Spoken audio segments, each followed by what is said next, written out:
네, 우리 성도님들께서 기도해 주셔서 지난 수요일부터 약 8일 동안 네팔에 가서 현지인 교회 또 네팔 한인교회 그리고 한 130여 명의 선교사님들이 모인 가운데 말씀도 전하고 또 많이 배우고 돌아왔습니다. 기도해 주셔서 감사하고요. 네, 보고 싶었습니다. 어제 새벽에 도착했습니다. 선교위원장이신 이두섭 장로님과 함께 가서 또 네팔의 선교지를 둘러보고 기도하는 매우 의미 있고 또 하나님께서 주신 크신 은혜가 있었습니다. 오늘 설교 그리고 내일 모레 주일 설교를 통해서 받은 바 은혜를 또 말씀과 더불어서 여러분께 좀 나누겠습니다. 네팔이라고 하는 나라는 경제적으로 보면 사실 가난한 나라 가운데 한 나라입니다. 지금 이제 인구가 약 3천만 명인데요. 작년 GDP 총액으로 보면 세계 이제 91위를 차지한 나라였습니다.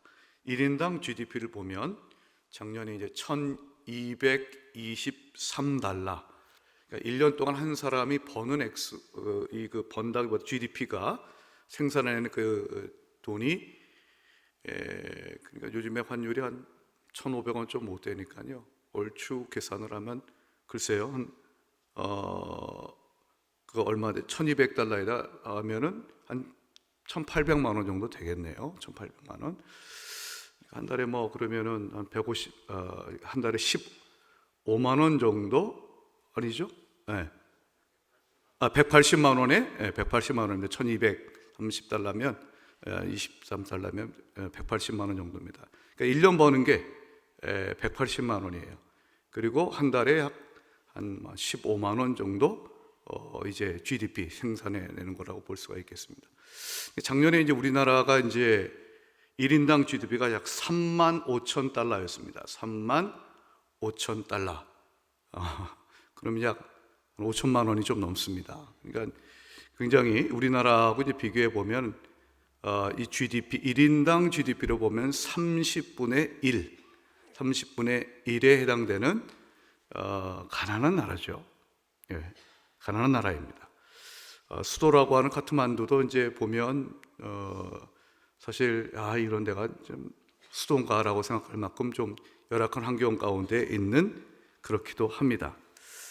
그런데 여러분 경제적으로 보면 1인당 GDP로 계산해 보면 우리나라의 한 30분의 1밖에 되지 않는 나라이지만 Disciple All Nations라고 하는 열방을 제자화하라고 하는 기관의 조사에 따르면 지난 약 몇십 년간의 전 세계에서 기독교가 가장 빨리 성장하고 있는 나라, 기독교가 가장 빨리 성장하고 있는 나라 1위가 네팔입니다. 회심률 2위. 그게 네팔이라는 나라입니다. 그러니까 우리나라는 이제 과거에 1970년대 그리고 80년대에 정말 교회가 많이 부흥을 했는데 지금은 사실 교세의 측면에서 보면 이제 쇠퇴기에 있다라고 볼 수 있습니다. 교인의 수로 보면. 하지만 지금 네팔은 급속도로 성장을 하고 있고 교회가 참으로 하나님 안에서 놀랍게 성장하고 있습니다. 저는 이제 그 통계를 보면서 이 네팔이라는 나라가 정말 영적으로 보면 대단하구나. 물질적으로 보면 세계 91위의 나라이지만 대한민국의 30분의 1밖에 되지 않지만 영적으로는 정말로 빠르게 성장하고 있는 나라입니다. 여러분 이렇게 될 수 있었던 비결은 여러 가지가 있겠죠. 무엇보다도 그곳에 가서 복음을 전하는 한국인 선교사뿐만 아니라 모든 선교사들이 정말로 목숨을 걸고 복음을 전하고 그리고 또 그들을 파송했던 전 세계의 교회가 기도하였기 때문이라고 믿습니다. 그와 같은 성장은 인위적으로 이루어질 수 있는 것이 아니라 바로 성령께서 역사하셔야만이 가능하시다고 믿습니다. 네팔이라고 하는 그 나라는 이제 인도처럼, 인도와 상당히 닮은 면이 많이 있는데, 하지만 인도라는 나라는 네팔을 굉장히 우습게 여깁니다. 근데 이제 인도처럼 신두교를 대부분 믿고 있고, 기독교는 사실 그렇게 많지 않습니다. 공식적인 통계 2% 정도 고밖에 되지는 않습니다. 그럼에도 불구하고 아주 적은 수의 그 사람들이지만 정말로 그들이 예배하는 것을 보면 성령의 충만한 예배가 무엇인지를 느낄 수가 있습니다. 토요일 날, 지난주 토요일 날 카트만두의 2개의 교회가 우리 선교사님에 의해서, 우리가 파송한 이 선교사님에 의해서 이제 세워진 현지인 교회입니다. 그날은 이제 이 선교사님을 파송한 교회에 담임 목사가 왔다고 연합해서 예배를 드렸습니다. 왜 토요일 날 모이는가? 그들은 토요일이 주일입니다. 그래서 그 네팔 사람들 전체가 토요일 날 우리가 일요일처럼 쉽니다. 그리고 일요일에는 출근을 합니다. 그래서 토요일 날 현지 사람들은 예배를 드립니다. 그리고 한국인 선교사라는 이런 분들은 주일을 또 예배를 따로 모여서 드립니다. 이제 토요일 날 예배를 드리는데 한 300명 정도가 모였어요. 2교회가. 여러분, 2교회가 300명이면 먼저 세워진 교회가 한 200명, 뒤늦게 세워진 교회가 100명인데 300명이라는 숫자가 적은 숫자가 아닙니다. 우리나라의 한국의 교회의 70% 가까이가 100명, 성도수가 100명 이하입니다. 이게 우리나라의 현실이에요. 300명이 모였어요. 얼마나 찬양을 정말 뜨겁게 하고 아멘을 잘 하시고, 정말 성령이 함께 하시는 것을 가서 같이 예배 드리면 자연스럽게 느끼게 됩니다. 우리 안양제일교회도 모든 예배 드릴 때마다 성령의 충만하심이 있을 줄로 믿습니다. 그 교회가 살아있는 것입니다. 성령이 역사하시는 교회, 성령의 역동성이 있는 교회, 그 교회가 살아있는 교회입니다. 펄펄 뛰는 것입니다. 비록 돈이 없고 우리나라의 30분의 1밖에 되지 않지만 한 달에 GDP가 기껏해야 15만 원밖에 되지 않지만, 그러나 여러분, 거기에는 살아있습니다. 그들은 기쁨이 있습니다. 그들은 뜨겁게 찬양을 하고 있습니다. 그들은 기도하고 있습니다. 오늘 이 시간 우리의 물질을 주신 하나님께 감사를 드리지만, 그 물질이 우리의 육신의 만족을 주고 세상을 추구하고 있다면 다시 한번 회개하고 우리가 영적인 것을 갈구하며 하나님만 사랑하고 더욱더 성령 충만함을 갈구하는 여러분 되시길 우리 주의 이름으로 축복합니다.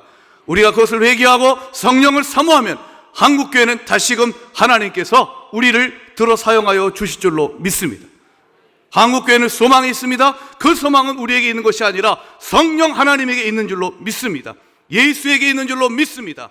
우리를 사랑하시는 하나님 아버지에게 있는 줄로 믿습니다. 그래서 오늘 말씀을 함께 볼게요. 오늘 사도행전 10장은 2명의 주요 인물이 등장합니다. 베드로하고 고넬료이죠.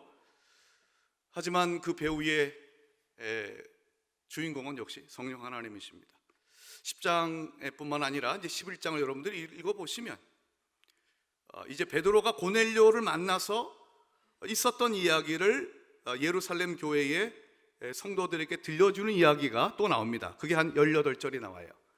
그러니까 10장과 11장 합하면 66구절에 관해서 걸쳐 고넬료에 관한 이야기를 쓰고 있는 거예요.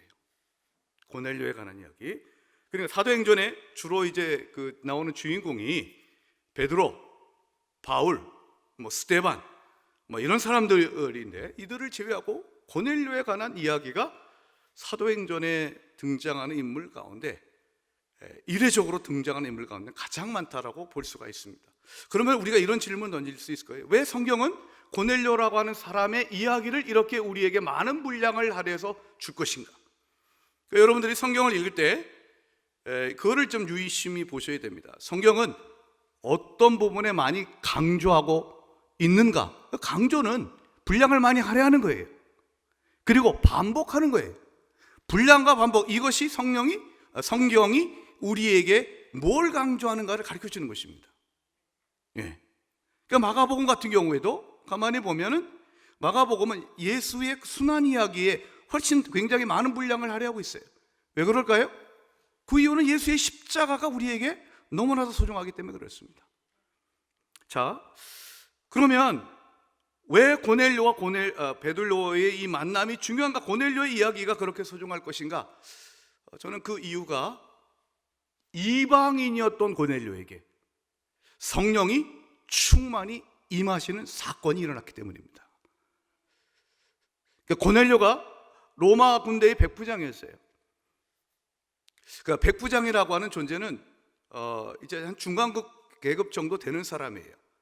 사회적 지지도 아주 높은 것도 아니고 나름 이제 제법 재물이 있고, 하지만 고넬료의 그 세상적인 이야기에 대해서는 하나밖에 얘기 안 합니다. 이 사람은 로마 군대의 백부장이다, 그 얘기밖에 안 해요. 근데 고넬료에게 사회적으로 보면은 그렇게 뛰어난 사람은 아니었지만 왜 성경이 고넬료를 이렇게 많은 분량을 할애해서 보여주는가? 이유는 한 가지였습니다. 그가 왜 성령을 받을 수밖에 없었는가?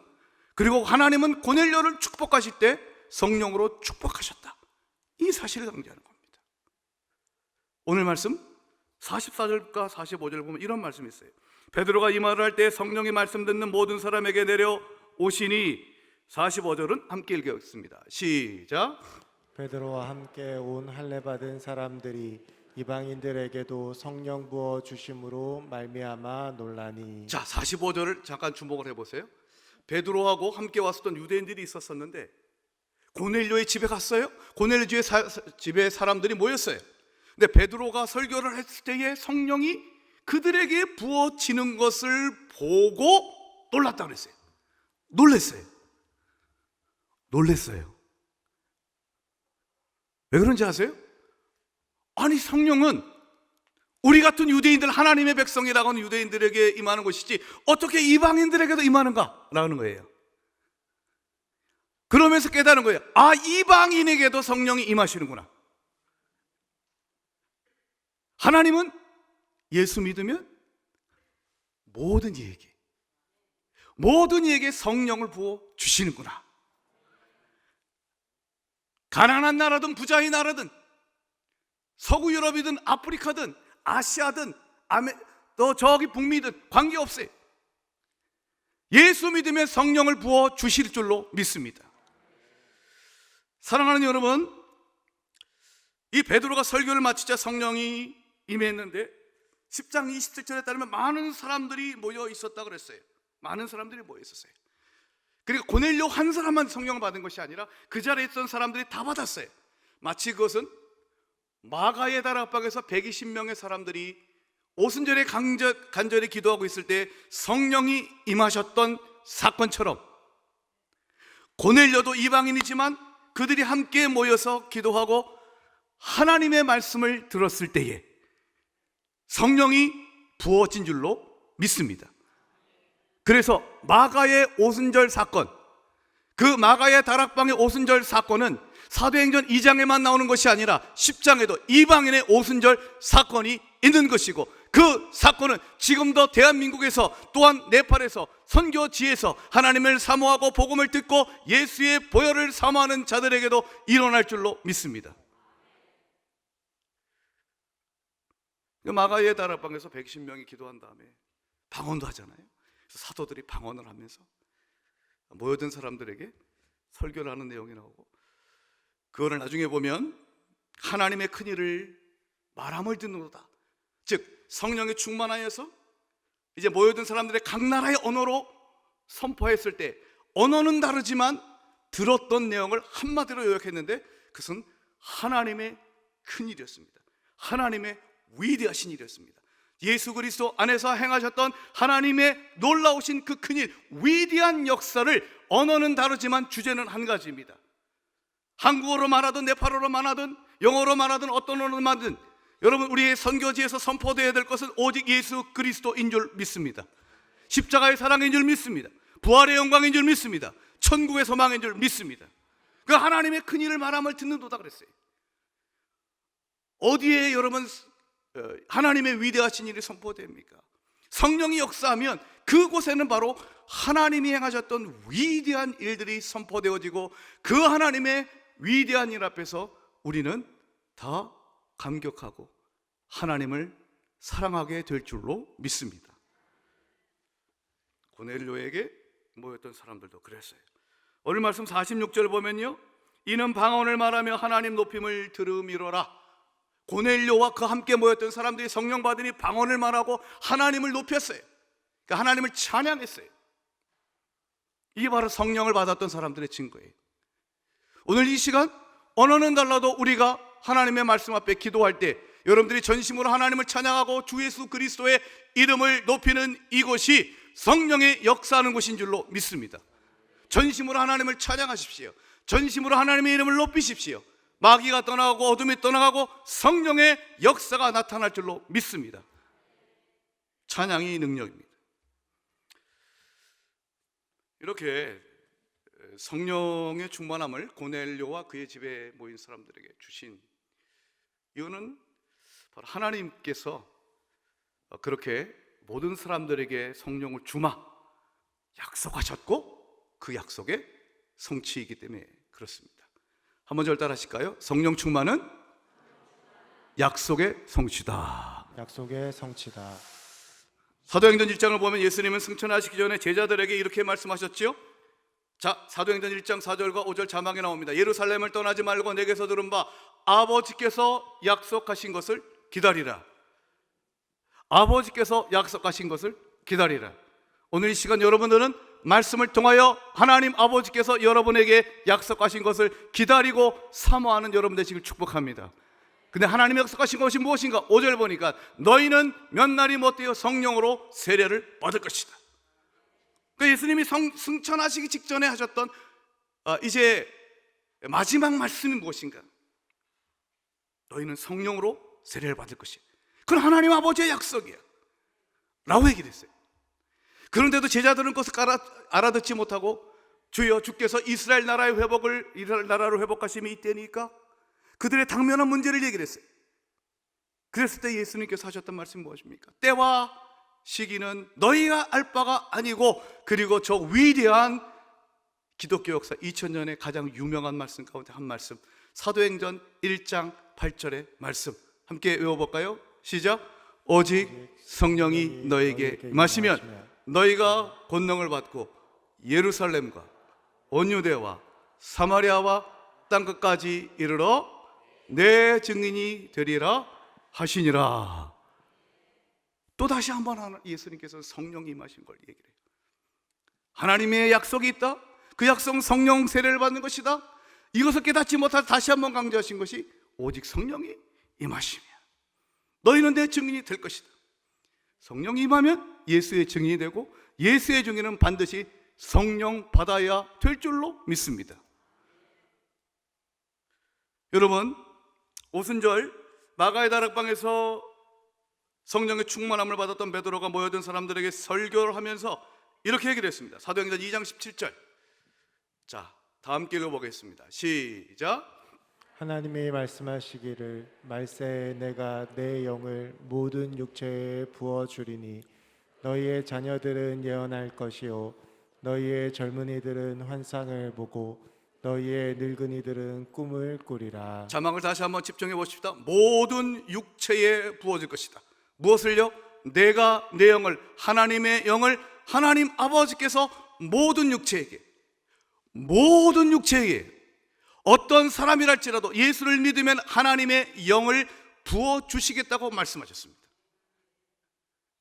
늙은이나 청년이나 관계없이 남자나 여자나 관계없이 주인이나 종이나 관계없이 그 어떤 것도 차별하지 아니하고 오직 예수 믿으면 하나님께서는 하나님의 영을 우리에게 부어주실 줄로 믿습니다. 찔끔찔끔 주시는 것이 아니라 부어주실 줄로 믿습니다. 폭포수와 같이 임할 줄로 믿습니다. 하나님의 사랑도 성령으로 말미암아 우리 가운데 부어지는 줄로 믿습니다. 아멘. 이게 바로 하나님의 약속이었어요. 모든 육체에게. 여러분, 사도행전 제2장을 보면 베드로가 성령 충만함을 받은 다음에 모여든 사람들에게 설교를 하잖아요. 복음을 선포합니다.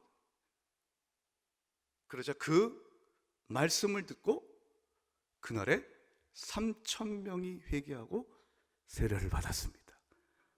그들이 세례를 받고 성령도 받은 줄로 믿습니다. 그 역사가 10장에 가면 이방인이었던 고넬료에게도 있게 되는 것이죠. 그 옛날 제가 이제 그 청소년 시절에 자주 불렀던 찬양 가운데 이런 찬양 있죠?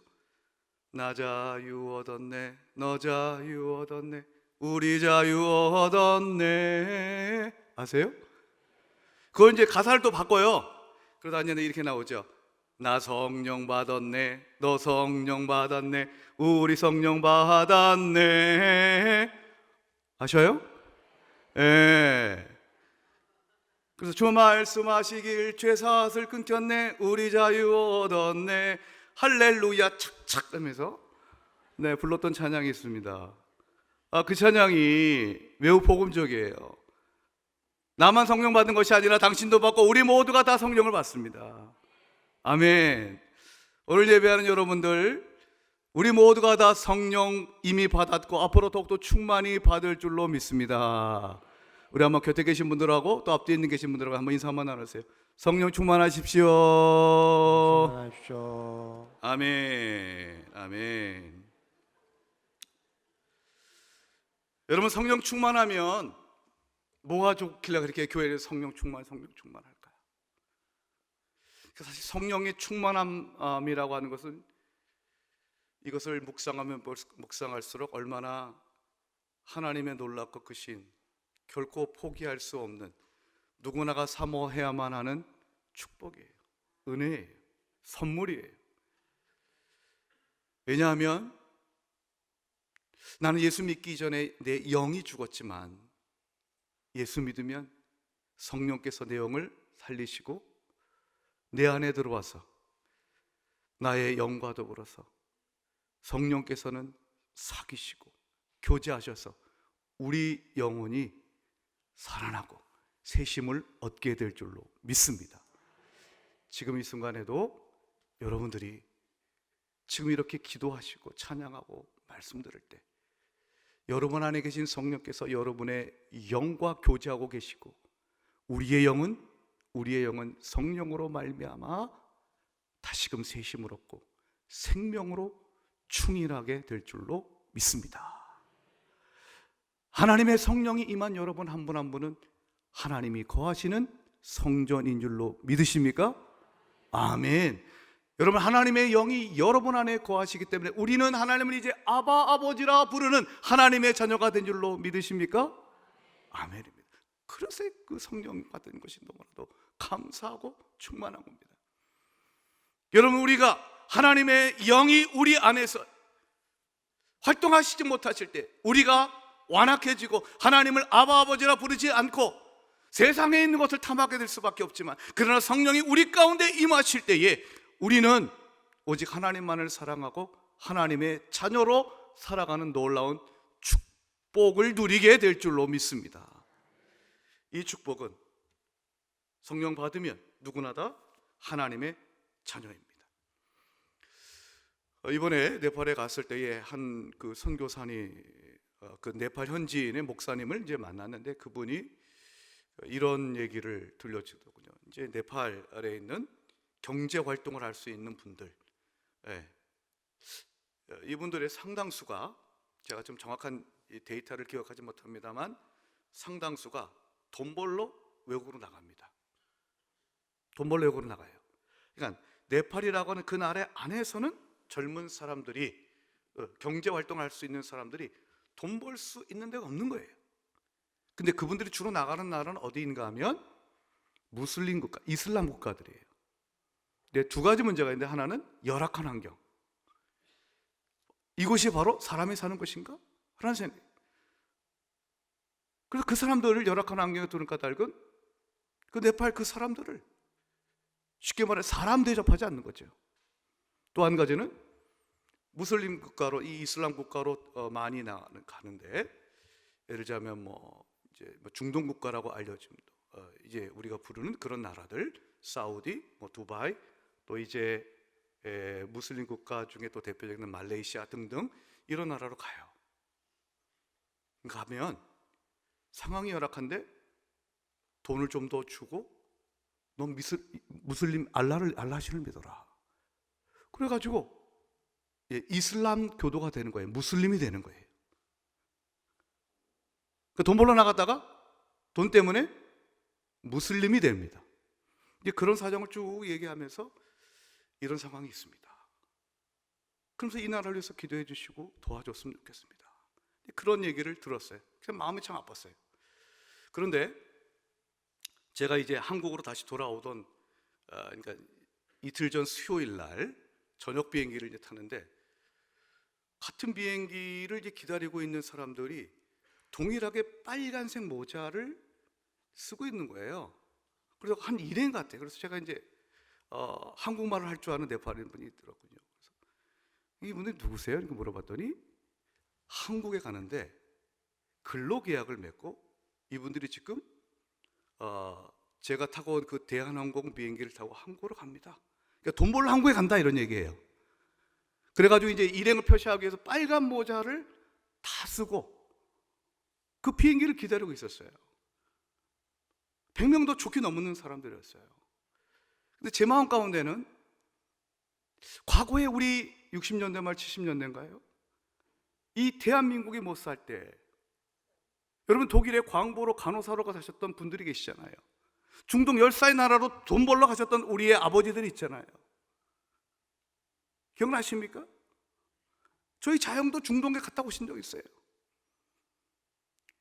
여러분 독일 광부로 가셨던 분, 독일 광부들은 무서워서 목숨을 잃을까 봐 하지 않는 것에 목숨 걸고 대한민국 한국 광부들은 거기 갔습니다. 독일 간호사들은 하기 싫은 그 시신을 닦는 일을 한국에서 간 간호사들이 그 일을 했습니다. 그 일하면서 외화를 벌어들였고 그 눈물 젖은 외화 달러 가지고 대한민국이 조금 더 잘 사는 나라였고 지금 이마만큼 잘 살게 될 줄로 믿습니다. 우리가 이거 기억해야 됩니다. 근데 그 생각이 막 나는 거예요. 그 당시에 독일 사람들을 비롯한 외국 사람들이 이 대한민국이라는 나라를 알지 못하고 얼마나 무시했을까? 예. 근데 여러분 이 땅에 온 다문화 가족들, 네팔 근로자뿐만 아니라 못 사는 나라에 가난한 나라에서 오신 그런 분들에 대해서 여러분 이 땅의 사람들이 우리가 어떻게 대접하고 있는가도 한번 봐야 됩니다. 못 사는 나라라 가서 무시하기도 합니다. 피부색이 좀 검다고 하면 무시하기도 합니다. 못 배웠다고 무시하기도 합니다. 대한민국엔 없습니까? 있습니다. 우리가 차별을 받았는데 우리도 차별합니다. 좀 잘 살게 되었다고, 좀 괜찮은 나라가 되었다고 우리도 차별합니다. 그게 인간의 악한 속성입니다. 하지만 여러분 저는 그날 다시 한번 확신했습니다. 내가 예수 믿어 성령을 받았다면 저들도 예수 믿으면 성령을 받을 것이고 나와 저 사람들은 동일한 하나님의 자녀인 줄로 믿습니다. 내 안에 여러분 그 무엇이든지 간에 내가 돈을 많이 벌고 적게 벌고 관계없이 오직 하나님의 영이 내 안에 거하시면 성령이 거하시는 모든 사람들은 다 차별 없이 하나님의 자녀인 줄로 믿으시기 바랍니다. 여러분 내 안에 질그릇 같은 내 인생에 보배의 예수가 담기면 여러분 부자나 가난한 자나 무식한 자나 많이 배운 자나 할 것 없이 보배 예수로 인하여서 동일하게 우리는 존귀한 존재인 줄로 믿습니다. 그래서 여러분 저는 이 세상은요 절대로 차별이 없어지지 않을 거예요. 하지만 누가 차별 없는 세상을 일구어가고 누가 차별 없는 삶을 살아갈 것인가? 예수 믿어 성령 받은 사람들이 그렇게 살아가게 될 줄로 믿습니다. 성령 충만하시고 그 성령을 전하시는 여러분 되시길 우리 주님의 이름으로 축원합니다. 자, 마지막 두 번째, 성령 충만이 하나님의 약속의 성취라면 이 약속의 성취인 성령 충만은 누구에게 이루어질 것인가? 순종하는 자에게 성령 충만은 허락하십니다. 한번 절대로 하십시다. 성령 충만은 성령 충만은 순종하는 자에게 순종하는 자에게 허락하신다. 허락하신다. 왜 많은 팔레스틴의 당시에 이방인 사람들이 있었, 하필이면 고넬료일까 하는, 하필이면 그 이유가 10장 2절 보면 이런 말씀이 있어요. 10장 2절, 그가 경건하여 온 집안과 더불어 하나님을 경외하며 백성을 많이 구제하고 항상 하나님께 기도하더니, 그가 경외했다, 하나님을 경건했다, 하나님을 경외했다라고 했는데, 이 고넬료는 이 10장 2절, 즉 베드로를 만나기 전에도 이건 구약의 하나님을 알고 있었어요. 구약의 하나님을 알고 있었어요. 그러니까 유대교의 하나님을 믿고 받아들인 사람이에요. 하지만 예수는 몰랐어요. 예수는, 여러분, 베드로 당시에 베드로는 유대인이지만 예수를 믿은 사람입니다. 그렇죠? 네. 하지만 베드로 당시에 구약의 하나님을 믿지만 예수를 안 믿은 유대인도 많이 있었습니다. 그런 것처럼 이방인이었지만, 이 어떤 계기인지 모르지만 고넬료는 구약의 하나님, 유대교의 하나님을 알고 있었어요. 그래서 오늘 표현을 보면, 그는 하나님을 경외했다. 자기만 경외할 뿐만 아니라 온 집안 식구들 다 하나님을 경외하게 만들었습니다. 심지어는 나중에 이제 하나님의 말씀에 순종해서 베드로에게 사람을 보낼 때도 부하 가운데 경건한 사람을 뽑았다 그랬어요. 7절을 보면 경건한 사람을 뽑았다 그랬죠. 여러분, 고넬료가 하나님을 경외하고 경건하니 그의 식구가 하나님을 경외하고 그의 부하도 경건한 사람이 된 줄로 믿습니다. 여러분, 한 사람 한 사람이, 특별히 우리의 가장들, 우리의 아버지들이, 우리의 어머니들이 경건하고 하나님을 경외하면 우리의 자녀들도 경건하고 하나님을 경외하게 될 줄로 믿습니다. 여러분들이 다니고 있는 직장, 여러분들의 사업터에서도 여러분의 경건함으로 말미암아 그 경건함이 흘러서 예수 믿는 역사와 경건함의 역사가 여러분의 직장에도 있게 될 줄로 믿습니다. 그렇게 하나님을 경외하니 그는 하나님께 순종합니다. 하나님을 경외합니다, 하나님을 사랑합니다, 입술로만 하는 것이 아니었습니다. 그는 하나님의 경외함을 삶으로 실천했습니다. 그 대표적인 모습이 기도와 구제와 기도였습니다. 그는 구제를 많이 하고 항상 기도했다고 했습니다. 구제와 기도는 금식과 더불어서 당시의 유대교에 있어서 가장 대표적인 경건한 삶의 모습이에요. 그럼 마태복음 6장 보면 예수님께서 세 가지에 대해서 외식하는 자라가 되지 말 걸 얘기합니다. 첫째는 구제하는 것에 대해서, 사람에게 보이려고 구제하지 마라. 두 번째, 기도할 때 사람에게 보이려고 기도하지 마라. 골방에서 기도해라. 세 번째, 금식할 때 사람에게 보이려고 금식하지 마라. 여기 구제, 기도, 금식, 이 세 가지는 당시의 경건한 삶의 표지였어요. 그래서 주님이 거부한 게 아니에요. 근데 사람에게 보이려고 하지 말고 하는 은밀한 가운데 보이시는 하나님께 하라고 그랬습니다. 근데 바로 그 고넬료는 그런 것을 실천했고, 많은 사람들이, 온 유대 사람들이 이 고넬료를 칭찬하고 있었습니다. 그만큼 그의 경건이 많은 사람들에게 알려졌습니다. 여러분, 하나님 앞에 경건하면 하나님이 그 사람을 높여 주실 줄로 믿습니다. 이번에 그 선교 대회에서 초청을 받았던 또 한 명의 강사분이 계셨는데, 몽골의 수도 울란바토르에 기독교적 이제 이념의 대학교를 세우시고 이제 은퇴하신 전 울란바토르 대학 총장님이 오셔서 강의를 하셨어요. 근데 이제 이런 얘기를 하더군요. 고 김대중 대통령께서 이제 몽골을 방문했을 때 통역하는 사람이 8명이었는데 그 가운데 6명이 선교사였대요. 선교사는 현지 언어를 잘해야 돼요. 문화도 잘 알아야 돼요. 그리고 돈 욕심이 별로 없고 뭐 열심히 또 상품도 다 대체적으로 괜찮아. 근데 8명 중에 6명이 선교사였는데 이희호 여사를 수행하면서 통역을 했던 사람이 얼마나 탁월하게 그 통역을 했는지, 대통령은 대학 교수라고 하는 사람이 저희 통역을 했는데 그 사람보다 잘 이제 통역사의 역할을 감당했나 봐요. 근데 이제 그 방문 일정 마치고 저기 한국에 가지고 그 저기 영부인을 통역한 사람 정말 잘하더라. 그러면서 주몽골 한국 대사관의 영사로 임명해 버렸어요. 선교사로 왔다. 영사가 된 줄로 믿습니다. 진짜예요. 또 한 번은 그 선교사님이 거기에 어떤 법적인 것 이런 것들을 아주 빠삭하게 잘했나 봐요. 그분이 몽골의 변호사가 됐어요. 변호사 대접받아요. 여러분, 하나님의 일에 충실하면 하나님께서 택하신 사람들은 또 세상에서도 하나님의 때가 되면 높여주실 줄로 믿습니다. 근데 고넬료가 그와 비슷한 사람 그런 경우라고 볼 수가 있어요. 오늘 말씀 보면 10장 4절에 고넬료가 3절을 보면 이런 말씀이 있어요. 하루는 제 9시쯤 되어 환상 중에 밝히 보매. 자, 몇 시의 환상 중에 하나님의 사자가 고넬료에게 나타났습니까? 제 9시입니다. 이거는 당시 유대 시간입니다. 여러분, 제 9시가 오늘날의 시간으로 따지면 더하기 6을 하면 돼요. 9 더하기 6은 얼마죠? 얼마지? 15죠? 네. 15시면 몇 시입니까? 오후 3시요. 예. 오늘따라 제가 숫자가 조금 이제 약한데 잘 도와주세요. 네. 네. 이상하다. 내가 주산을 열심히 놓던 사람인데. 예. 9 더하기, 예, 맞아. 15. 예, 오후 3시였어요. 왜 3시라는 걸 얘기를 할까요? 이유가 있어요.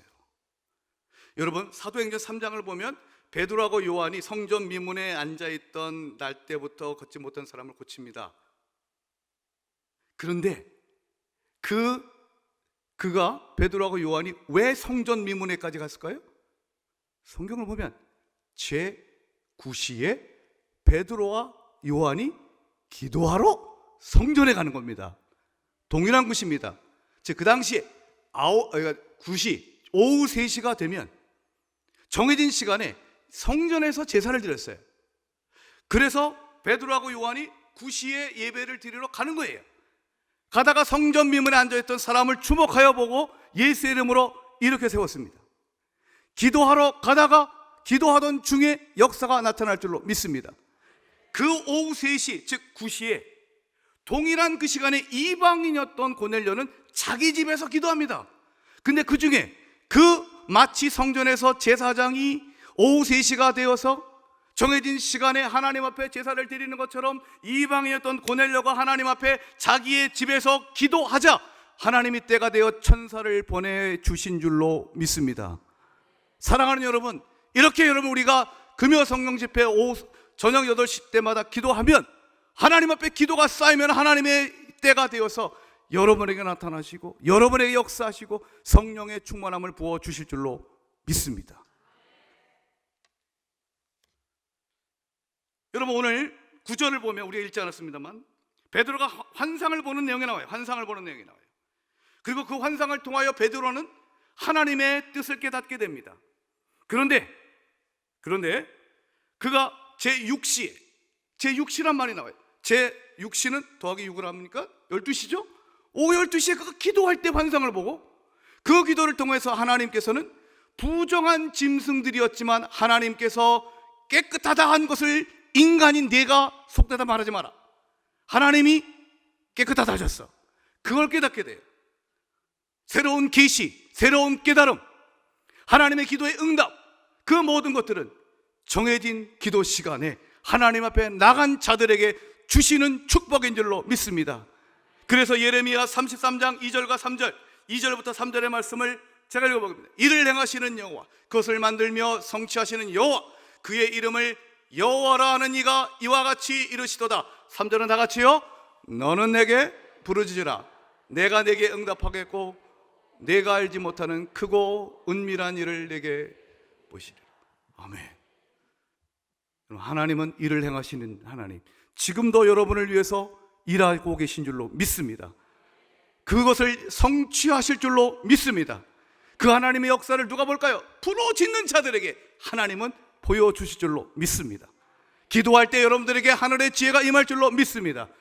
성령 충만을 사모하시고 기도만 하시면 하나님께서 우리에게 하늘의 지혜를 주셔서 세상의 지식으로는 알 수 없었던 영적 진리를 터득하게 될 줄로 믿습니다. 여러분, 그렇습니다. 고넬료가 이와 같이 하나님 앞에서 하나님을 경외함으로 기도하고 구제하는 일에 순종했을 때 하나님은 성령 충만함으로 허락하여 주셨습니다. 베드로를 보내주셨습니다. 베드로가 그에게 가는 과정도 쉽지는 않았습니다. 하나님이 환상을 보여주셔서 부정한 짐승이 하늘에서부터 내려왔을 때에 하늘에서 먹으라라고 하는 음성이 나옵니다. 하지만 베드로는 먹지 않겠다고 했습니다. 왜냐하면 그 당시에 레위기의 율법에 따라 그 짐승들은, 자기가 본 환상 가운데의 짐승들은 먹을 수 없는 짐승이었어요. 하지만 하나님이 깨끗하다 선언하시자 베드로는 자기의 생각을 바꿔버립니다. 자기의 생각을 바꿉니다.